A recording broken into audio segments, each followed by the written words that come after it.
నమస్కారం. ఈరోజు మనం మన దేశ చరిత్రలో ఒక మరిచిపోలేని రోజు గురించి కొంచెం వివరంగా మాట్లాడుకుందాం. నమస్కారం. మన దగ్గరున్న సమాచారం ప్రకారం 2008 నవంబర్ 26 ముంబైపై జరిగిన ఉగ్రవాద దాడుల గురించి చర్చిద్దాం. ఖచ్చితంగా. అసలు ఈ దాడి ప్రత్యేకత ఏంటంటే దాని ప్లానింగ్. ఇది మామూలు దాడి కాదు. అంటే లష్కరే తొయిబాకి చెందిన 10 మంది ఉగ్రవాదులు వాళ్లు సముద్ర మార్గం ద్వారా మన దేశంలోకొచ్చారు. సముద్ర మార్గం ద్వారానా? అవును. వాళ్లు గుజరాత్ తీరంలో ఒక భారతీయ పడవను హైజాక్ చేసి దాని ద్వారా ముంబైకి చేరుకున్నారు. వాళ్ల లక్ష్యం కూడా ఒకే చోట కాదు. Taj hotel, CST railway station, Nariman house ఇలాంటి కీలక ప్రదేశాలని ఒకేసారి టార్గెట్ చేశారు.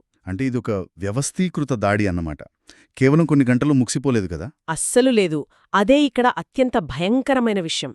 నవంబర్ 26న మొదలైతే నవంబర్ 29 వరకు దాదాపు 3 రోజుల పాటు ఈ బీభత్సం కొనసాగింది.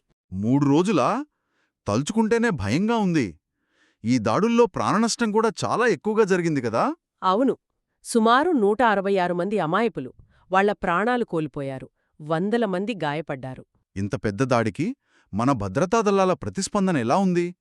మొదట్లో కొంచెం గందరగోళం నెలకొని ఉంటుందేమో. నిజమే. మొదట స్థానిక పోలీసులకు ఏం జరుగుతుందో పూర్తిగా అర్థం కాలేదు. వాళ్ల దగ్గర ఉన్నవి సాధారణ ఆయుధాలు. కాని ఉగ్రవాదుల దగ్గర AK-47లు, గ్రెనేడ్లు ఉన్నాయి. అందుకే మనవాళ్లు వాళ్లను నిలువరించడం చాలా కష్టమైంది. అప్పుడే స్పెషల్ ఫోర్సెస్ రంగంలోకి దిగాయా? అవును. ఢిల్లీ నుంచి ఎన్ఎస్జీ కమాండోలను పిలిపించాల్సొచ్చింది. వాళ్లొచ్చి ఆపరేషన్ బ్లాక్ టోర్నాడో మొదలుపెట్టారు. ఆ ఆపరేషన్ చాలా ప్రమాదకరంగా సాగివుంటుంది. చాలా. ఎందుకంటే హోటళ్ల లోపల చాలామంది బందీలుగా ఉన్నారు.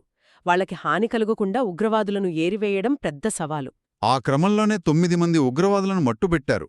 కాని ఆ ఒక్కడు దొరికాడు కదా? అదే అజ్మల్ కసాబ్. అదొక గేమ్ చేంజర్. ఒక ఉగ్రవాదిని సజీవంగా పట్టుకోవటం, అది దర్యాప్తును ఎలా మార్చేసింది? మొత్తం కేసుని మార్చేసింది.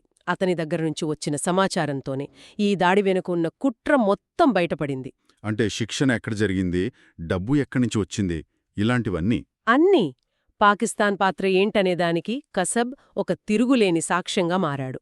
అంతర్జాతీయంగా పాకిస్తాన్ను ఒత్తిడి చేయడానికి మనకది